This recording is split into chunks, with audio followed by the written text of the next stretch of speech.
4,5 милиони денари ја чини општина Гостивар асфалтирањето на улицата во населбата Малијарди. Сообраќајницата е во должина од 177 метри, а широчината е 6 метри.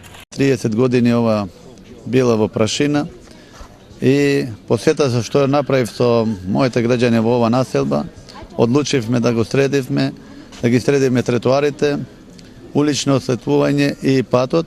И овој пат е граден со критериумите што се градат патиштата во градовите на државите на Европската Унија. И ја као градоначалник ќе продолжам да градам во сите населби. Жителите на улицата се задоволни од новиот зафат и можноста за слободен и безбеден сообраќај.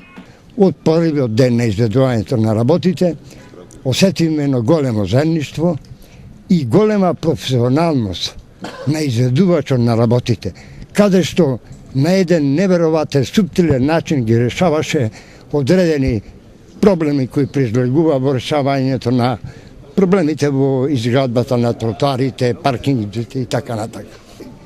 Комуникацијата преку со моторните возила и луѓето и учениците ќе биде многу побрза и многу побезбедна.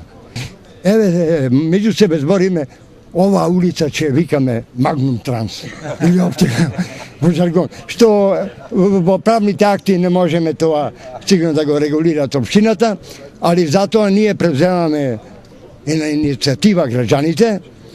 По информацијата на телевизија Менада за пропаѓањето на паркинг просторот кој е во непосредна близина на оваа сообраќајница, градоначалникот на Гостивар Невзат Бејта им вети на жителите од населбата надминување на проблемот.